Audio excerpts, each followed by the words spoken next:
Have you ever noticed how the world seems to change when the sun goes down? The frantic energy of the day dissolves, the noise softens, and a quiet stillness settles over everything. As darkness falls, many of us turn inward, seeking a connection to something greater than ourselves. It's a timeless human instinct. Think about it. Across cultures and throughout history, the night has always been a time for reflection, for contemplation, and for faith.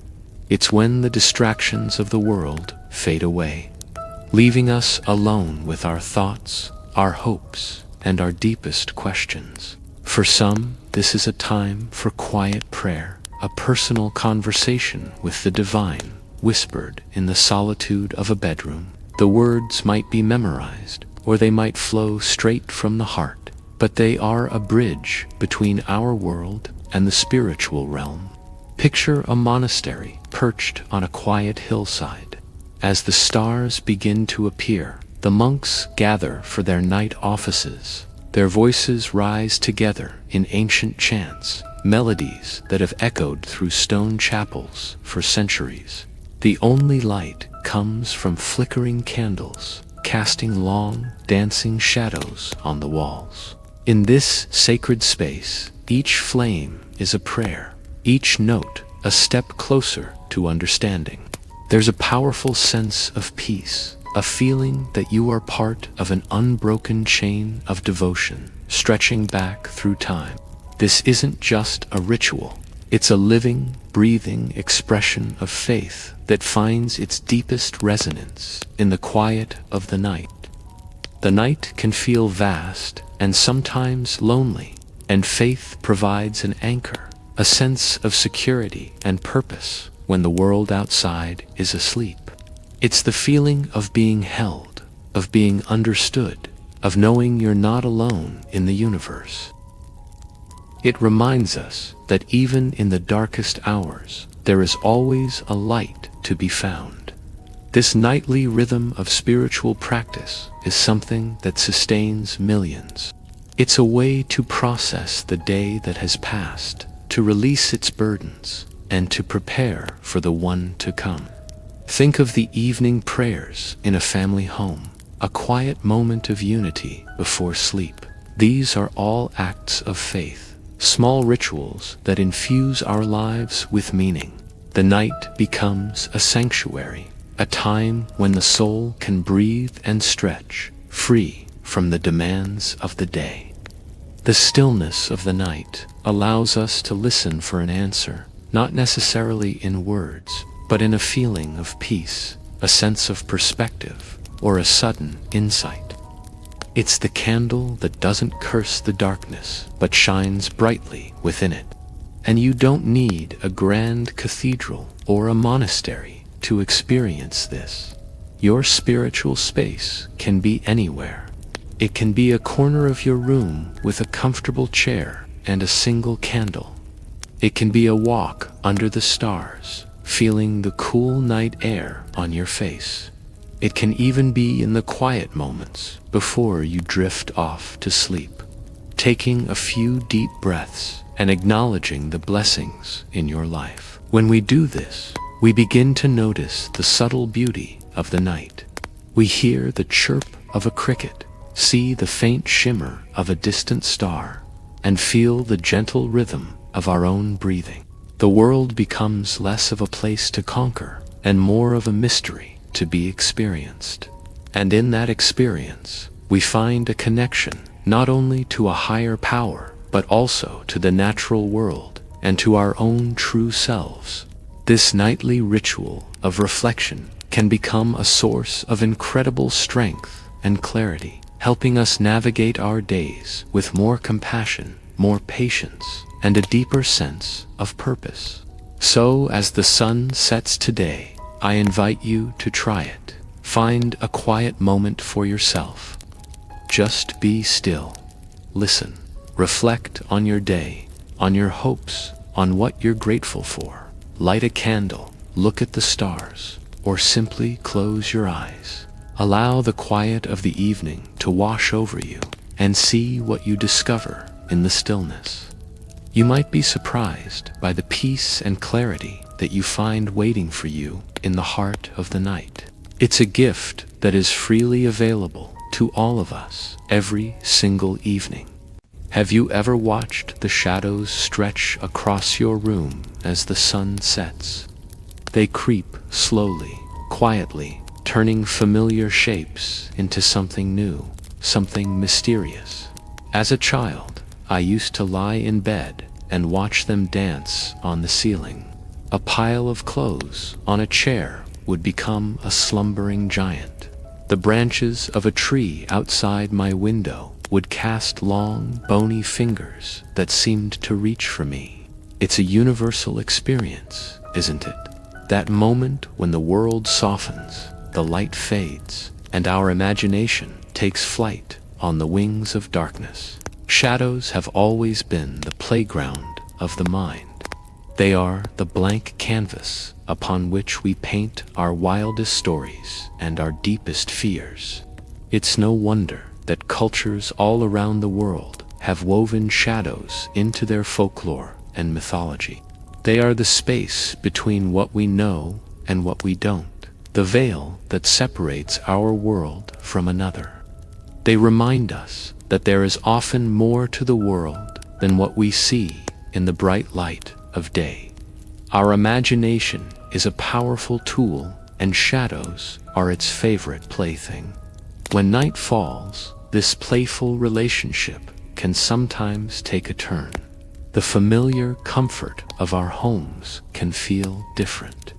A floorboard creaks, the wind whispers through a crack in the window, and suddenly the shadows don't seem so friendly anymore.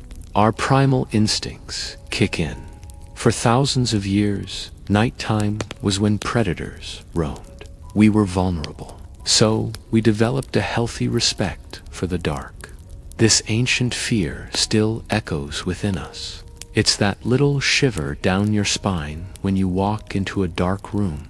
That feeling of being watched when you know you're alone. It's not a sign of weakness.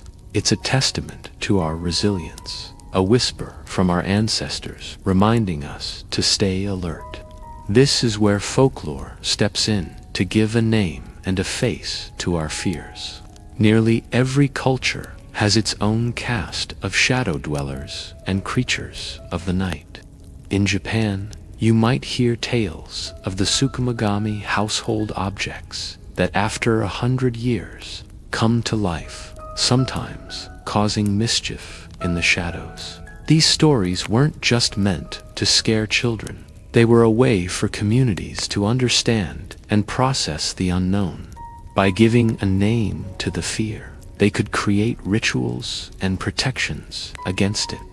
It's a way of saying, yes, the dark can be scary, but we have ways to keep ourselves safe. And so, we developed our own little rituals of protection. Maybe as a child, you had to have your closet door firmly shut before you could sleep. Or perhaps you had a special nightlight that cast a warm, safe glow, pushing the darkest shadows back into the corners. Leaving a hallway light on, checking under the bed, these aren't just silly habits. They are personal ceremonies, modern-day versions of ancient protection spells. They are acts of taking control. Think of hanging a dream catcher above your bed to filter out bad dreams, or placing salt by a doorway. They are our way of drawing a line and telling the shadows, this far and no further. This space is safe, but what if we could change our perspective on shadows? What if, instead of being a source of fear, they could become a source of comfort? Imagine the night not as an encroaching emptiness, but as a soft, quiet blanket settling over the world. The sounds of the day, the traffic, the chatter, the constant hum of activity finally fade away. The world takes a deep, collective breath. The darkness brings a stillness, a peace that is hard to find in the bright chaos of the day. The shadows soften the sharp edges of everything, blurring the world into a gentle, dreamlike state. It's an invitation to rest, to let go of the day's worries, and sink into a state of deep tranquility. Let's try a little exercise together. As you settle in for the night, notice the shadows in your room. Don't try to fight them or wish them away. Just observe them. See how the moonlight or the glow from a street lamp creates new patterns on your walls. Instead of seeing it as a void, think of it as a space of pure potential, a space of quiet. This is the realm of sleep, the place where your body and mind can finally recharge. The shadows aren't here to scare you. They are here to hold the space for your rest. They are the guardians of your sleep, standing watch while you drift into your dreams. Think of the night as a friend. It wraps the world in a cool, dark embrace, hushing the noise and calming the mind. The shadows it brings are part of that embrace. They are a promise of renewal. Just as plants need the darkness to grow, we need this time of quiet and shadow to heal and rejuvenate. Every night, we are given this gift of stillness. We get to shed the day, let our thoughts settle like dust, and allow our bodies to find their natural rhythm of rest. The world outside is asleep, and you are invited to join it in this peaceful slumber. So, as your eyelids grow heavy and your breathing deepens, let the shadows be your companions. Let them be a gentle reminder that the world is at peace. Imagine them as a soft, protective cloak, shielding you from the cares of the world. Each patch of darkness is a pool of calm. Allow yourself to float in it, to be held by it. There is no need for alarm, no need for tension. Let every muscle in your body relax. Let your mind become as still and quiet as the room around you. The night is here to care for you, to cradle you until the sun returns. And as you drift off, know that you are part of an ancient, beautiful cycle. The sun sets, the shadows lengthen, the world rests, and then the sun rises again. It has happened every day for millions of years, and it will happen again tomorrow. You are safe within this rhythm. The shadows are just a temporary part of the journey, a peaceful interlude before a new day begins. So close your eyes, breathe deeply. Let the gentle darkness guide you into a deep and restorative sleep. Sweet dreams. Have you ever woken up in the middle of the night, maybe around 1 or 2 in the morning, and thought something was wrong? You toss and turn, frustrated, thinking you have a sleep problem. But what if I told you that for most of human history, waking up like that was completely normal? In fact, it was expected. You weren't suffering from insomnia. You were just sleeping like your ancestors did for thousands of years. Before the glow of electric lights filled our evenings, people's lives were deeply connected to the natural rhythms of the sun and moon. Instead, they practiced something historians now call segmented sleep.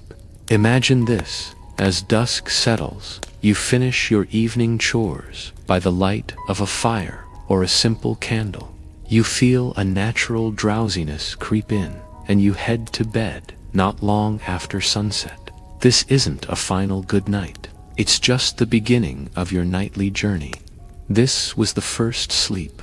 It would last for about 3 to 4 hours, a deep, restorative slumber that would take you to around midnight. Then, something remarkable would happen. You'd wake up naturally, without an alarm, without anxiety. This period in the middle of the night, known as the watch, was a serene and cherished time. It was a quiet, 1 to 2 hour interlude of consciousness, nestled between 2 sleeps. People didn't just lie there worrying about not sleeping. They used this time. It was a private, personal window in the dead of night. Many would use it for quiet contemplation or prayer.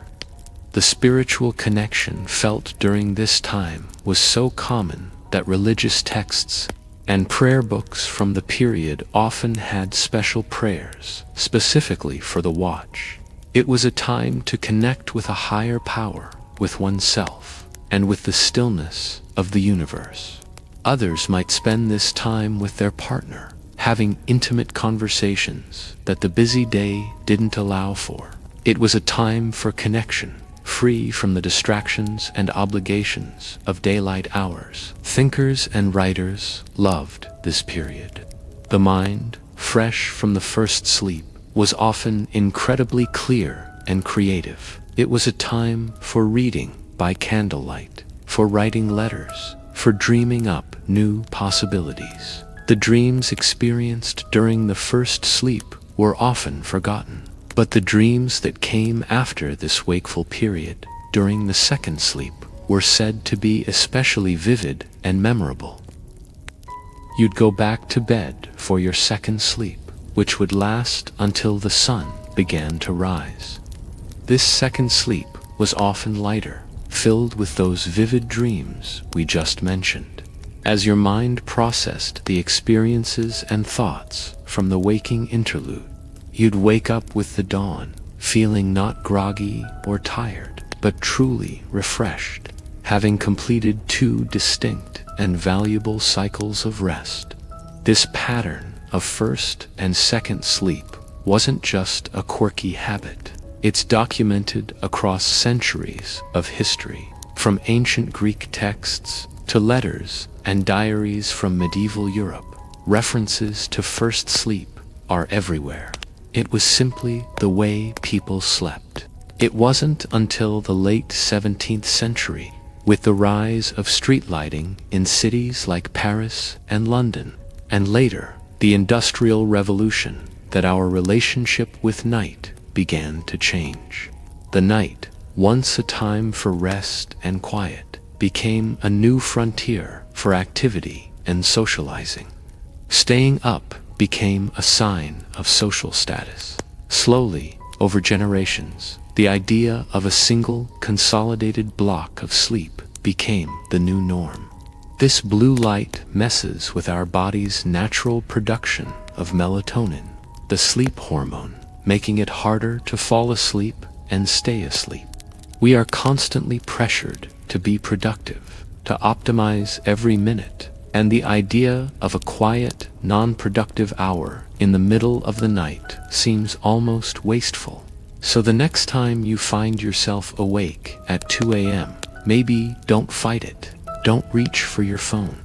Don't stress about the sleep you're supposedly losing. Instead, try embracing it. See it as a gift, a quiet moment just for you, a throwback to a more natural way of being. Perhaps you could use this time for some gentle stretching or meditation. You could sit by a window and look at the moon, just as our ancestors did. You could read a book, a real paper book, not a glowing screen. Or you could simply lie in the darkness and let your mind wander, free from the demands of the day. You might find that this quiet interlude brings a sense of peace and clarity that you've been missing. Our bodies may still hold the memory of this ancient sleep rhythm. By understanding this history, we can reframe our own experiences. That midnight waking might not be a sign of broken sleep, but a gentle echo from our past, inviting us to find a moment of stillness in our busy, modern world. It's a reminder that rest isn't always about being unconscious. Sometimes the most profound rest comes from quiet, peaceful wakefulness. Thank you for joining me on this journey into the history of sleep. If you found this interesting, consider liking this video and subscribing for more explorations into the fascinating ways our past shapes our present. Sweet dreams, and maybe I'll see you in the watch. Have you ever wondered about the night? Not our night, lit by screens and streetlights, but the deep, ancient night of our ancestors. Before the hum of electricity, when darkness was a vast, quiet ocean, most people slept, their worlds shrinking to the size of a single room, but some stayed awake. Who were they, these keepers of the flame in a world gone dark? Imagine a lone night guard, his footsteps echoing on cobblestones. His world is a small circle of light cast by his lantern, a tiny island of warmth in the cool, silent air.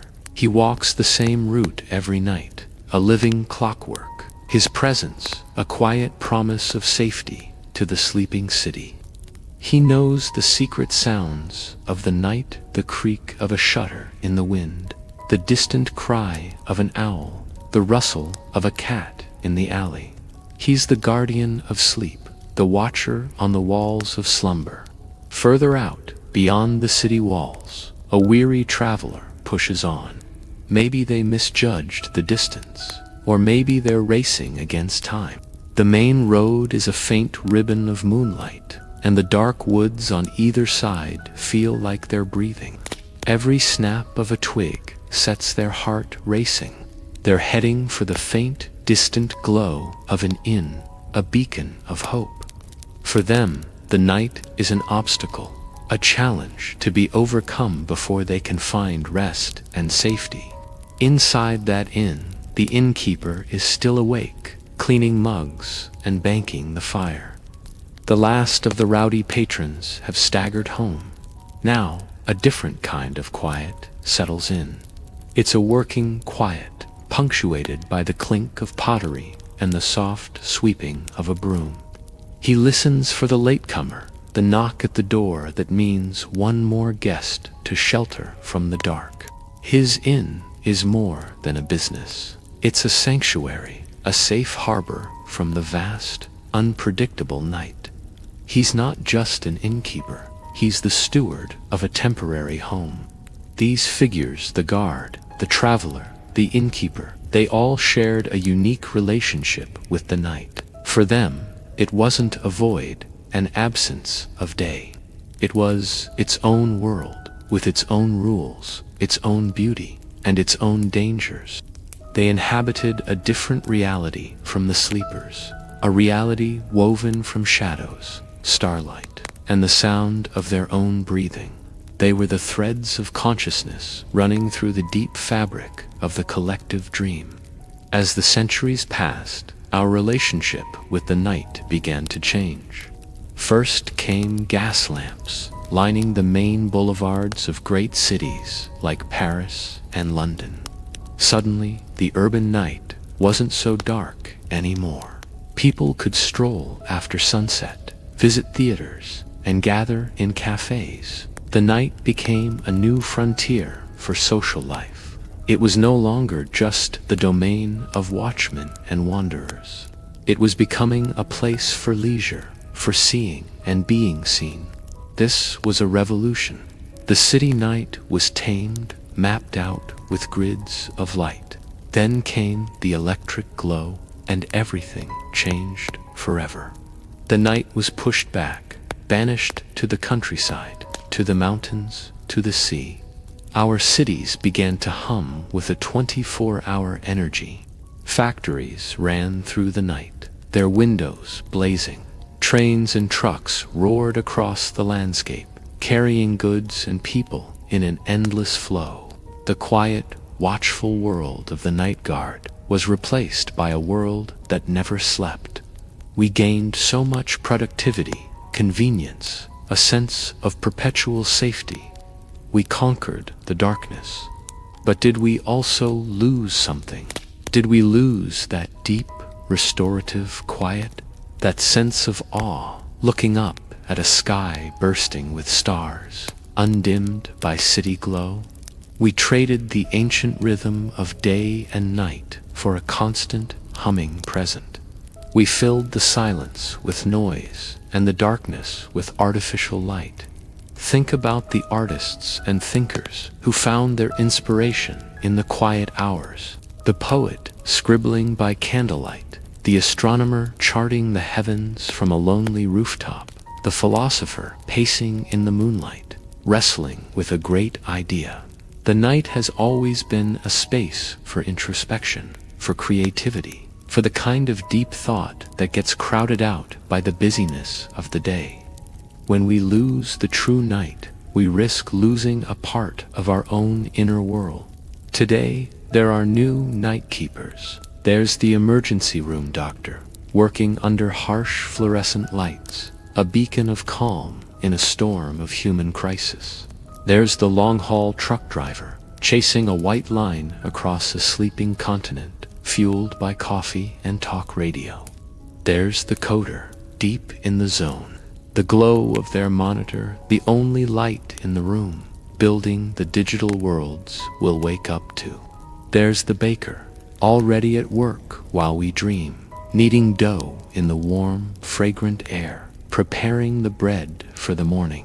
Their experience of the night is different from the old watchman's. It's often more isolated, more connected to technology, less in tune with the natural world. But they are still the watchers. They are the ones who keep the intricate machinery of our modern world running while the rest of us rest. They are the guardians of our continuous, uninterrupted lives.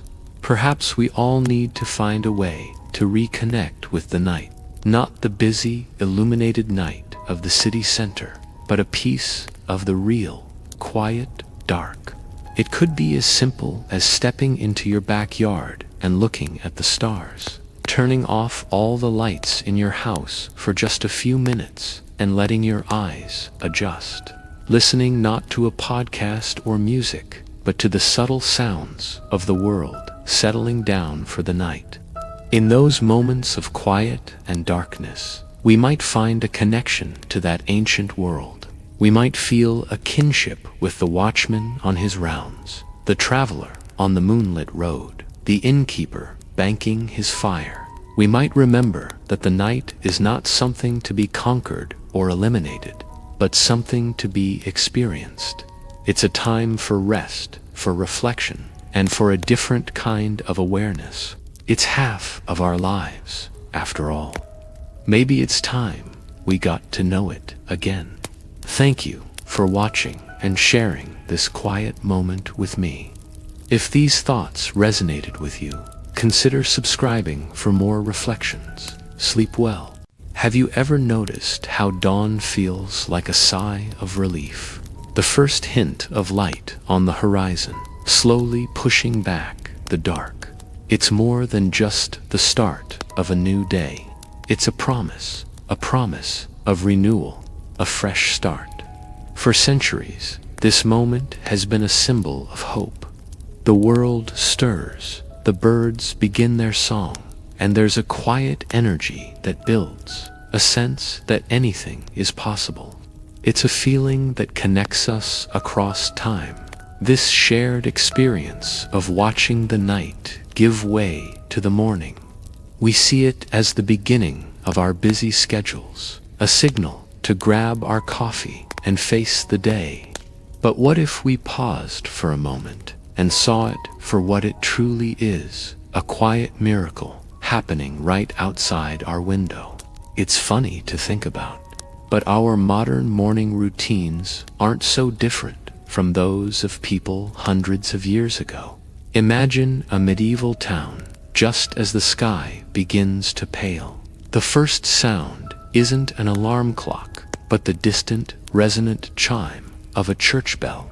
That single, clear note would ripple through the quiet streets, a gentle call to wake. It wasn't a jarring demand, but an invitation to join the waking world. Blacksmiths would begin to stir the embers in their forges. Bakers would be pulling the first warm loaves from their ovens, and the scent of wood smoke would start to drift through the air. Each person had their own ritual, their own way of greeting the new day, much like we do. We reach for our phones. They reached for a pitcher of water to wash their faces. We check our emails, they checked on their livestock. The core of it all is the same, a transition from the stillness of sleep to the activity of life. That morning bell was their collective alarm, a shared rhythm for the entire community.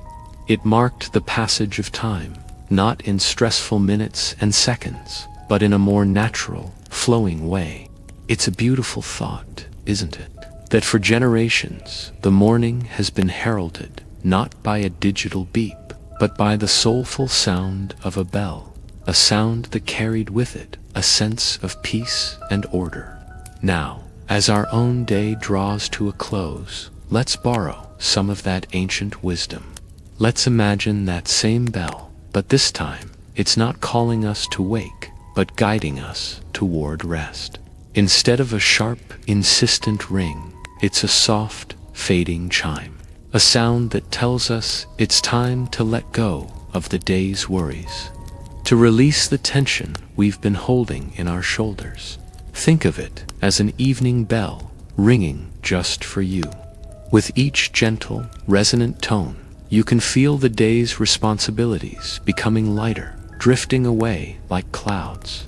The mental to-do lists, the conversations replaying in your mind, the plans for tomorrow, let them all soften and blur.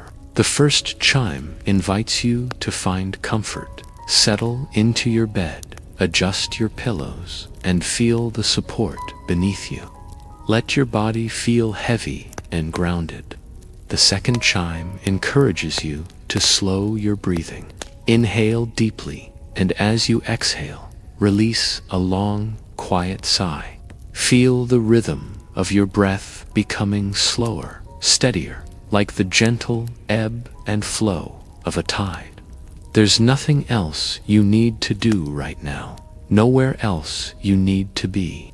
This time is yours. This peace is yours. The third chime is a signal to quiet the mind. Imagine your thoughts are like leaves floating on a calm stream. Don't try to stop them or fight them. Just watch them drift by one, until they float out of sight. Acknowledge them without judgment and let them go. Your mind deserves this rest. It has worked hard all day, processing, planning, feeling. Now is its time for stillness. The world outside will continue, but in here, in this quiet space, there is only calm. As the sound of the bell continues to fade, let it carry you deeper into relaxation. Each note becomes softer, more distant. It's like watching a boat sail away toward the horizon until it's just a tiny speck, and then it's gone. With its disappearance, a profound silence settles in. This isn't an empty silence, but a full one. It's filled with peace, with the potential for restorative sleep. It's the silence that existed before the first morning bell ever rang, the deep, quiet stillness of the night. In this peaceful silence, you can finally let go completely. Your muscles are relaxed, your breathing is slow and even, and your mind is clear. You are safe, you are comfortable, and you are ready for sleep. The day is done. You have done enough. Now, it's time to drift. Let the last echo of that imaginary bell be the final thought you hold before you slip into a deep and wonderful sleep. Allow the darkness to be a gentle blanket, a comforting embrace that will hold you until the new dawn arrives, bringing with it another promise of renewal. Sleep well.